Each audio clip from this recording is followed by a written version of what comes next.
we've got you covered all season long. Welcome to the BCSN Nation podcast.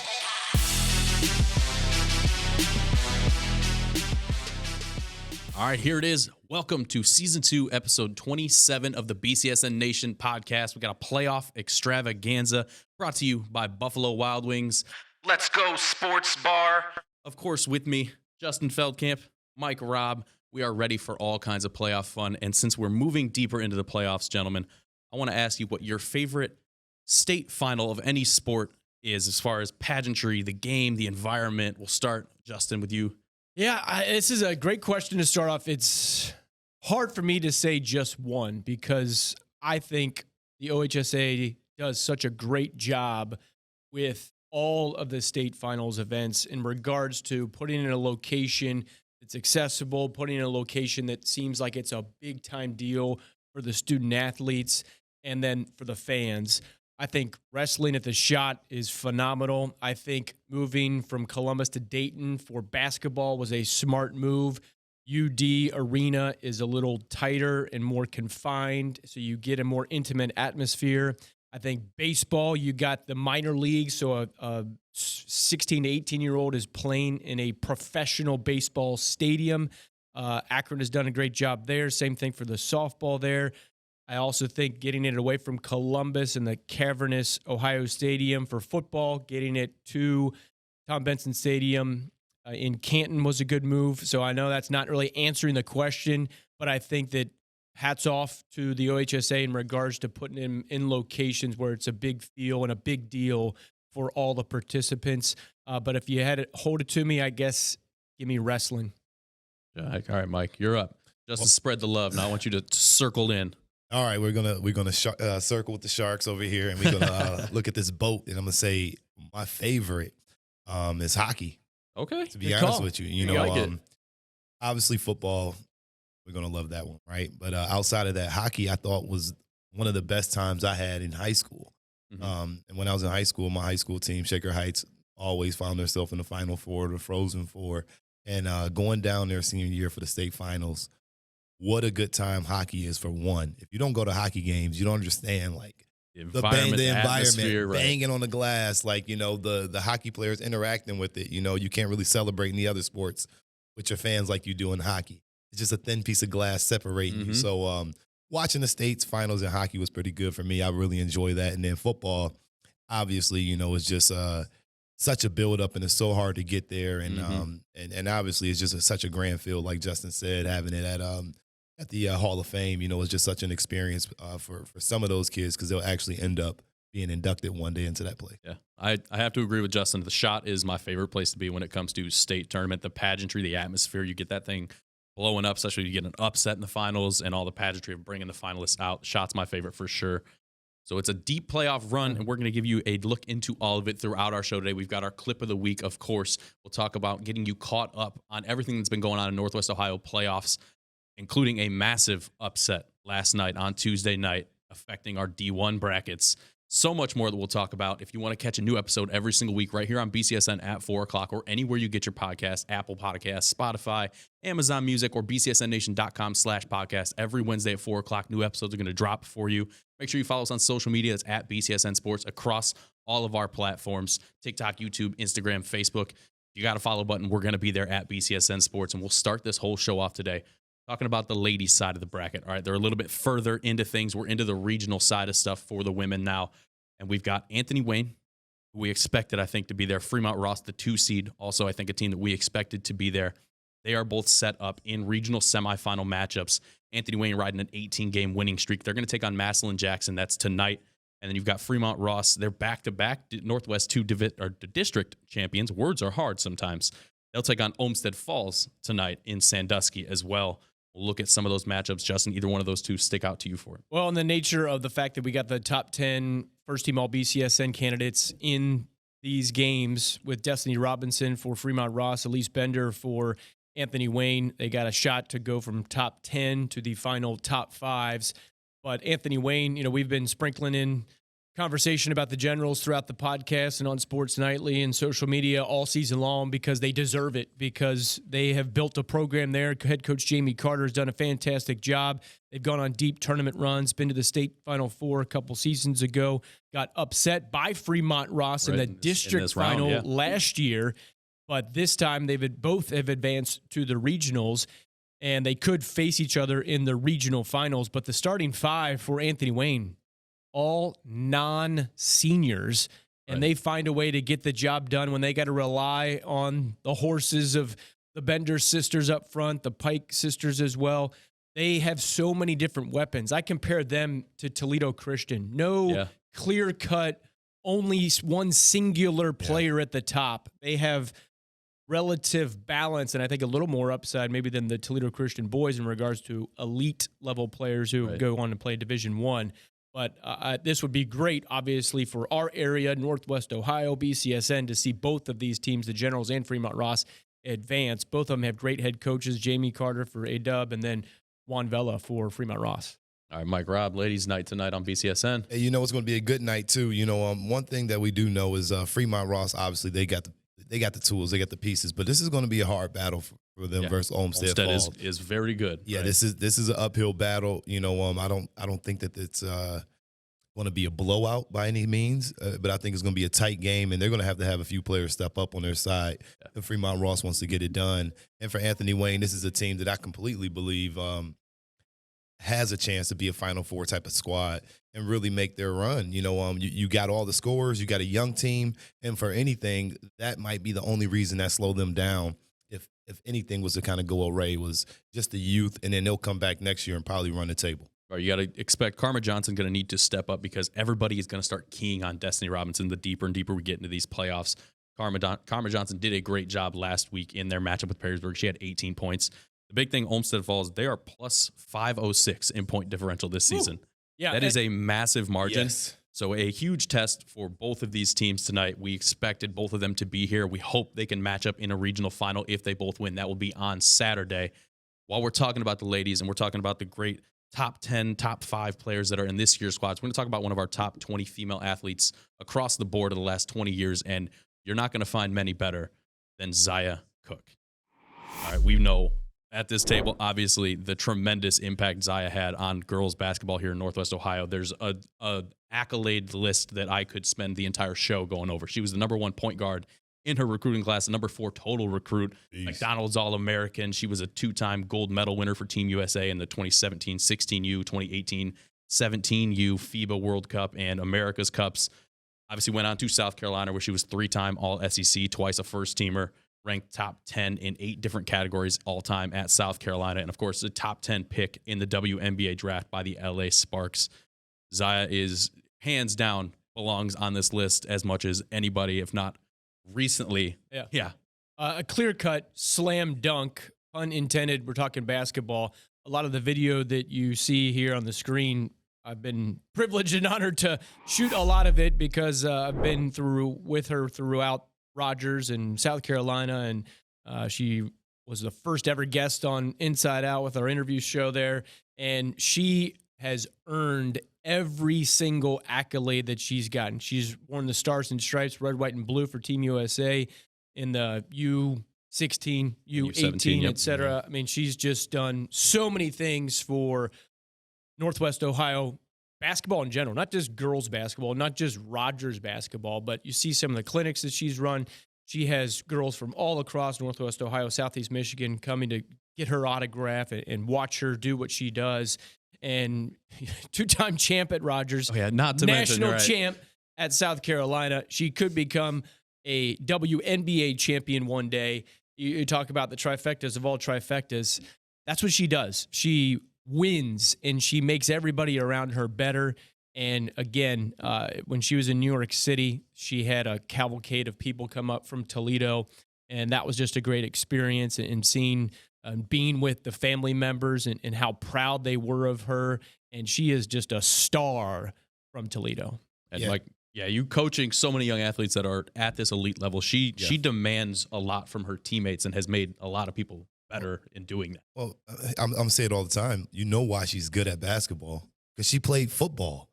There it is. You didn't We're know circling that. the wagons She back, baby. played football in junior high, and she was a beast. Ask her about it, and if she could have kept going, she would have. She was talented, and and having a girl as competitive as she is, kind of up the level of basketball here in Northwest Ohio in general. Because, like Justin said, there's so many people that look up to her and her style of play. She's a girl that's out there at the park playing with the boys, getting picked up first. Not picked last. And for good reasons. She trained her tail off. She works extremely hard. So it's no reason. It's no question that she shouldn't be a top, 10 or 5 player here in Northwest Ohio. Zaya obviously left a lasting legacy, like you said, 2-time state champion at Rogers, an incredible athlete over the last 20 years on the women's side, men's side. Doesn't matter who you are, Zaya Cook is as good as it has been in the last 20 years here at BCSN. And we've got 2 pretty good teams that are moving on in the playoffs in Division 4 while we're talking about really good stuff. Number 1, TC. They beat Patrick Henry last night, 58-42. And then we had a barn burner between Maumee Valley and Antwerp. That one goes to overtime with a win for Maumee Valley. So we've got an all-TAC matchup in the district final over there at Division 4. Either one of these 2 matchups really stick out to you, Justin, last night? Well, Toledo Christian, when you have the target on your back, like Finley did, we're going to talk about them getting upset by Northview. You got to come prepared. It's 32 minutes of a battle or a war in some cases, and you got to be ready for anything and everything. I think that's where the balance played out for Toledo Christian. And we brought this up before with this time in March, the TAC, the NBC, and the NWOAL all battling for smaller school supremacy. Genoa and Lake play each other. Emmanuel Christian's still alive. Liberty Christian's still alive. Archbold's still alive. And now Toledo Christian and Maumee Valley Country Day. So all of those teams vying for a trip to regionals, potentially vying for a trip to Dayton for the state Final Four. And with Maumee Valley Country Day, hats off to them because on the road at Defiance, by the way, if you've never been to Defiance's gym, it's relatively new. It is spectacular. The sightlines are great. They got benches or stands on both sidelines and both end zones, baselines. It's a great atmosphere. I'm glad that they have the districts there. They do such a great job. But with them being able to beat Antwerp, I mean, they've clear-cut the higher seed, expected to win. We thought we might see TC and Antwerp in the district final, but Maumee Valley said, nah. Hey, we came to play. CJ Majors, big thing. You talk about knocking down free throws, Mike Robb. Yeah. They did that, especially in overtime. Cool, calm, collected. When Antwerp was playing the foul 'em and then try to shoot 3-point games, it didn't work. The threes weren't falling. And because Maumee Valley knocked down those clutch free throws under pressure. It comes down to star power a lot of times when you get to these playoffs. And Dickerson and Majors, 24 and 27 points respectively. And they also did that in overtime, each of them having 4 fouls. So they needed their stars to step up in this going OT with 4 fouls. Coach has the trust to keep them in the game and go win it for them. I mean, this is what you play for. I mean, this is you put everything on the line. You got to play those guys. You can't keep them on the sideline, 4 fouls or not. You're going to go out with your dogs, especially at that time, in the crunch time when you need somebody to make a play. You can't have those guys sitting on the sideline like, hey, well, somebody else got to step up. No, this is their moment. And you got to ride with them, and they played extremely well. And this is because the adversity they have faced in this tough TAC conference this season. They've played some really, really tough games, and this is where they're at now. So it sets up a rematch, Maumee Valley and Toledo Christian. Toledo Christian's only loss, as we know, was in TAC play to Maumee Valley on December 16th. A while ago, a lot of change for both of these teams since then, but that was a 63-57 win for Maumee Valley. Obviously, TC rallied from there, won themselves a TAC title, but that sets up a rematch for now a district title between those 2 teams. Taction is in full effect, and it's not stopping whether it's postseason or regular season. And if we're talking about huge accomplishments, getting to a district title, a really good accomplishment. You know what's better than that? Our clip of the week brought to you by Renewal by Anderson. All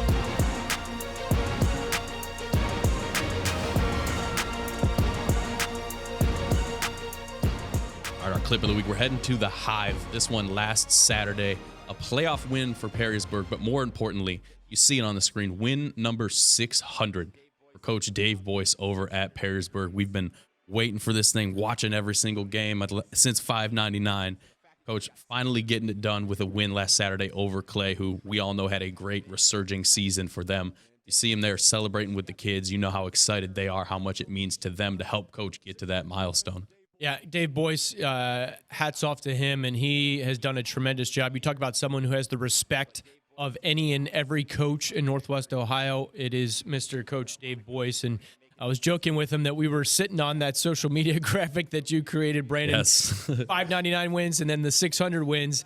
He lost to rival Anthony Wayne in an attempt number 1, and then they came up short in their regular season finale, and then they had to wait an extra day. Other teams in the tournament played on Friday. Yeah. So he was waiting and sitting on 599 for 14 days, and he somewhat halfway jokingly said he was worried about sitting on 599 all the way through the summer in preparation for next season. So luckily for him and the Yellow Jackets, he got the job done. But he has been great, a great ambassador for high school hoops. He still has the passion to connect with kids as teenagers, and he just does a phenomenal job. A great X's and O's guys. He's in the district final again. They're going to take on Whitmer coming up on Friday at Lake. But, yeah, Coach Dave Boyce, he's been good to me, helping me out with a lot of the first team, all BCSN, and all 13 ABC Basketball Friday teams over the past 7-8 years. So thank you for that, Coach, and congrats on your win. Coach Boyce, only the second Northwest Ohio Toledo area coach. Obviously, Coach 𝗦𝗫𝘀 at St. John's, 725 for his career. 600 is a massive number. I mean, and it just shows the dedication to the process of developing young men. And that's just what it's about at the end of the day. You know, if it was about wins and losses, you know, guys like that wouldn't be coaching. You know, he does it because of what, like Justin said, he loves his game. Mm-hmm. He cares about that community, and not just the community of Harrisburg, but the basketball community around the area. Yeah. And I think that's so important, to have coaches that care not just about their program, but everybody else, but also embraces this humble moment. So he deserves this milestone, and I'm glad that he didn't have to sit all summer and wait. Hey, you said he was worried about being Mr. 599. No worries about that. He's also Mr. 601 now. A huge win for them last night over Sandusky, 66-51. So an upset, like you said, to move on to that district title match. This week, our clip of the week, a little different, right? We're going off the court, but if you want on the court highlights, just like we show you every other week, head over to TikTok at BCSN Sports. Help us get to 10,000 followers. We've got daily highlights. I bet you'll see some from last night's playoff action up there in the next couple days. So make sure you hit that follow button. And while we're talking about season-long and career-long awards, our student section of the season that's still up for grabs. So we've got a graphic we're going to show you to our 10 student section of the week winners, right? Northview, St. Ursula, Toledo Christian, Maumee, Fremont Ross, Notre Dame, Napoleon Emmanuel, Ottawa Hills, and Clay. They are in the running for our student section of the season. Make sure you are hitting us up on at BCSN Sports on Twitter or X with hashtag SSOTS. Let the chain come home and stay with you. You got it for a tease on a Friday or on a Saturday. Let it come stay there. Let it come live at your school. Hashtag SSOTS. Get us all the posts, pictures, videos that you got. We want to bring that thing to you. Five of those 10 are still alive when it comes to boys or girls high school hoops. So still got time to student sections rallying them through the playoffs. Still got time. Exactly. So while we're moving into the playoffs, we're going to move to D2 now. All right. We've got our D2 boys side of the playoffs. We've got a couple big ones coming on tomorrow night. All right. Wauseon, the number 1 seed in Division II Northwest 1, taking on number 5 Central Catholic. And we've got a rematch of a lot of Toledo City League fun. I know Mike's excited for it. We got Scott and Rogers going at it tomorrow night. Wauseon beat number 7 Bryan to get where they are. Central Catholic beating BG, our game of the week last week right here on BCSN. Scott beat Rossford. Rogers beating Clyde. I know you were on the call for that Rogers-Clyde game. Yeah, that was a great game. You know, by the way, Clyde got some players. Olsen kid, he is special. I mean, yes. And they're young too. They're a junior-laden team, and they're coming back next year, and I expect big things. Him, Wilson, that team is pretty good. But so is Rogers. Yes. They got guys, Kaiser McAllister. What a stud he is. I think he's a Division I athlete. You know, his athleticism is crazy. Can jump out the gym, plays tough defense, got in a little bit of foul trouble, but then they stepped up. Booker, we call him Trey Buckets now. Trey Buckets, all right, Trey I like Bucket it. Is. And get the trademark ready, Trey. He stepped up and made some tough shots, helped his team out, and they closed out the game with D. Patterson and Virgin, and those guys really helped out. So I'm looking forward to that, and more importantly, seeing the rematch between them and Scott Bulldogs, because this is what they wanted. Split the season series, right? I asked Trey Buckets at the end of the game. I said, "Hey, who do you want to play between Rossford and Scott?" He said, "We want Scott." No question, He right? said, we want them. So I'm like, "All right, well, I love it. Here it is." So I'm looking forward to seeing this battle. Although I think Scott has the edge with Daryl Barnett, and they have a few other basketball players, Peters and Smith. They got guys. But you can't count out Rogers because they play extremely well on defense. Yeah, I like the fact that both of the games were decided by a total of 7 points in the regular season. And you take a look at this graphic here with the matchup, and we could see a Scott Central Catholic showdown. We've talked about this in the sense of the Catholic School League, battle-tested, taking your lumps in that Detroit Catholic League, but will it pay off now in the bracket in Ohio? And so far for the girls, Notre Dame out, St. Ursula out, Central Catholic out, St. Francis on the boys' side out. So it's only Central Catholic boys and St. John's boys. St. John's knocked off Southview last night, so St. John's will take on Northview, and we'll get to that in just a second. But I see Central Catholic finding a way to take down Wauseon, and then I do see Scott advancing over Rogers in a hard-fought battle. But I like the fact that we still have 2 City League teams on the boys' side to this point. And the best thing about it, when you got the 2 teams, it's guaranteed we're going to get a City League team in the district finals. And that hasn't always been the case. Start has been to this point at the Division I level, but it has been a while since we've seen the Division II teams in the City League go on some deeper tournament runs to reach the district finals and possibly the regional semis. It's kind of a little bit of a benefit, right, for Scott and Rogers, as much as it's a good and a bad where you know this team, right? You're not scouting somebody completely new. You kind of know how they function, but it's also they know us, right? They know how we key on things. They know how we want to play the game. You talked about Central Catholic, right? Manny Johnson, somebody. We talked last week about Isaiah Brennan maybe being the guy that steps up to help Isaiah Mack Russell. But Manny Johnson, 17.5 points per game in the playoffs for Central Catholic. He's been a huge help for them getting to where they have right now. Obviously, they had a great game with Bowling Green last week. Isaiah Mack Russell, we know what we're going to get out of him, right? He's been a star as the season's gone on. Kid that is not built like a freshman, I'll tell you that right now. And they got Tyson Rodriguez, the leading scorer for Wauseon. He's at 17 points per game. This one should be a lot of fun, but I think we're excited about Scott and Rogers because we know, like you said, we're guaranteed one of these Toledo City League teams make it into a district final. And the big thing we talked about all season with Central, right, is how does that tough schedule, right? How do you stay out of getting in your head about losing these games in divisional play to continue a run into the playoffs? And if anything, it's battle hardened them. The same thing we'll talk about in a minute, like you said, with St. John's, that it's battle hardened them seeing the best of the best in that Detroit area. To be able to bring that and translate it down to, we've seen stars play at a high level. We know how to challenge that with other guys. Yeah, I will mention the fact that at this point, we know that coaching matters. I say that over and over again, those 2 words, coaching matters. But especially at this point in the tournament when you're managing so many different things in the days leading up to an actual game tipping off, in the sense of you got to make on-court adjustments. When you think, based on film, a team is going to do certain things, might have tendencies, but then they throw you a curveball and you got to adjust in the time. And if you take 2 minutes or 3 minutes or 6 possessions or a full quarter to make adjustments, that's not necessarily getting the job done. And that's where a lead for the opponent goes from 4 to 8 to 12 to 14 to, I don't think we can do ourselves out of this. So I think that is so crucial.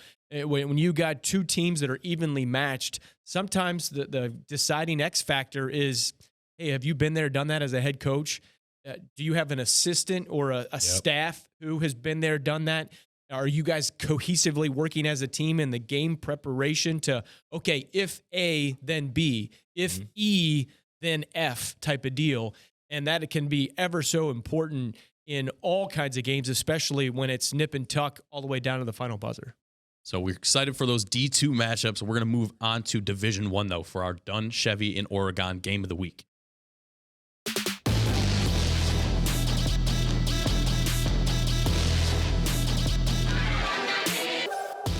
All right, we've hinted to it a couple times throughout the show, but a massive upset in the Division I Northwest 2 district last night. Number 12 Northview pulling out the overtime win over number 1 seed Findlay, just their 3rd loss of the season.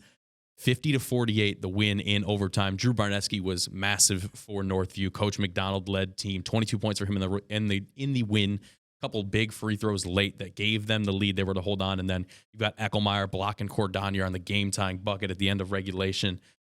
They lost to Findlay twice in the regular season by a combined 48 points. So the mental fortitude we just talked about for the Catholic League teams, right? Be able to turn this thing around and say, not again. All right, this is a completely different game. We are playing as a completely different team. Northview, a massive, massive, massive upset last night. And then you've got St. John's. They're the number 6 seed. They beat Southview last night, 53-37. behind a valiant effort from 𝗦𝗽𝗍𝗶𝗵𝘵, who tried to will his team to where they could get to. Not enough. He had 29 of their 37 for Southview. Jalen Murphy, 10 points and 11 boards. 𝗦𝗽𝗍𝗶𝘶, 19 points for St. John's last night. So we get another Northwest Ohio battle here in the district final between Northview and St. John's. Mike? Yeah, you look at Northview and you just look at their run. One thing is don't play them in overtime. You don't want the cardiac cats. You get them in overtime, they find a way to get it done. And one thing that made me look at them is, like you said, when they end up beating Southview. It's a momentum shift, right? A confidence boost. And then when they played St. Francis, I thought they had extra motivation because of the brothers from Northview. Hortons, yeah. The Hortons transferred over there. And it's like, okay, we came to play this game because it's personal. And like Justin said, you have to play the game with a sense of purpose. And if you don't, then you can get lost. And I think that's what we saw with Findlay as we continue on through Northview's journey is they came to that game like, we beat this team. We're going to blow them out. This is a 12 seed. This is a routine basketball. We're looking forward to St. John's. And I think they got caught slipping. Although I never question officiating, but, sometimes it's tick or tack when you go that way. And it's basketball. You live with it. You deal with it. You just make your shots and you take care of your game. But for Findlay, I was surprised, that they let Northview get in the rhythm that they wanted to, but you call it coaching, and that's what Justin is saying earlier. Yes, coaching matters. Coach McDonald really did an excellent job of just keeping this team in check. They didn't get the shots that they usually get. They didn't have the looks. They didn't have those 50-50 balls going their way. Northview was playing with energy and hustle and effort, and that's why they came out on top. Now, when you look at St. John's, the task gets a little bit tougher and it get a little bit stronger, in my opinion. I think St. John's is probably the most well-rounded team in this area. Yeah. They've played some of the best competition. And I paid attention to this team closely, and I think they can make a run like they did last year. But for Northview, they're going to have to continue to have the success and luck. And I would call it luck is because you work hard and you earned it. They're going to have to continue to have that as they go forward versus St. John's. Yeah, with Northview, two things stand out to me. Coach Jeremy McDonald texted me the other night, and he told me that their goals against Findlay limit Javante Hill and Will Cordonier to 32 to 35 points. They combined for 26. Check. And then rebound. Be aggressive on the glass. Prevent Findlay from getting second chance points. Check. The fact that they were blown out twice in the regular season and then still found a way to win in overtime. I mean, just a tremendous, tremendous job. They didn't win a single game in the Buckeye division. Right. I was going to say that. And they still got the job done, and now they're in the district final against St. John's. And St. John's, we talk about balance. I mean, they have a bunch of guys up and down the roster. They got a freshman, Ethan Green, I believe his name is. Has done a great job in the sense of so many guys can score from the inside and the outside. And 𝗦𝗽𝗍𝗶𝗵𝘵 has been tremendous, but I think it bit him in the back in the sense that they've relied upon him so much singularly throughout the entire year. And he was the only player to score beyond the first quarter for Southview. Yeah. Only one to score beyond the first quarter for Southview. Think about that. The balance just doesn't exist, and then it just makes it so much easier for an opponent defensively to say, okay, let's. If you want to get your points, fine. He's going to get his, right? And they had a sizable lead. Lead's going to keep growing. St. John's really spread the court out. They were running their offense from nearly mid-court and just slash into the basket, maximizing clock and possession time. So St. John's has been there, done that. They went to the state Final Four. They got a shot, knock off Northview, go to the regionals again. All right, that is our game of the week brought to you by Dunn Chevy in Oregon. If you want to know what other games we've got going on, don't worry. We've got a whole graphic that's going to come up on the screen for you. We're going to provide, don't you fret. Yeah, shorter list this week. Yeah, shorter list, obviously. The games dwindled down based on the fact that teams got to win to advance. Northview St. John's, we just talked about it. Hockey, St. Ignatius versus St. Francis. That will be delayed streaming based on OHSA rules. Delayed streaming. So St. Francis, you can get that. See if they can pull an upset. And then we got Perrysburg-Whitmer and Maumee Valley Country Day against Toledo Christian. It's a sports fans' next 3 weeks heaven because we got all these hoops. We got wrestling. Cards will be down there with Mark Kuntz coverage on Sunday with all that action. Whoa. And then we got Mid-American Conference final week of the regular season for men and women. MAC tournament in Cleveland next week. Sports Nightly crew, we are set and ready. We got 17,000 plans ready to go based on who wins, who loses, et cetera, et cetera. Hoping a lot of teams make their way down to Dayton for boys and girls hoops over the next 2 weeks. So we got it all covered here at BCSN. No problemo. Yeah, we got it all covered, and we're going to cover more of it next week right here on BCSN, 4 o'clock on March 13th. You want another episode? Catch us anywhere you get your podcast, Apple, Spotify, anywhere you need it. BCSNNation.com/podcast. Follow Justin, myself, Mike, Rob on Twitter at BCSN Sports. Don't forget that one. And catch all those crazy highlights coming your way. We'll see you next week.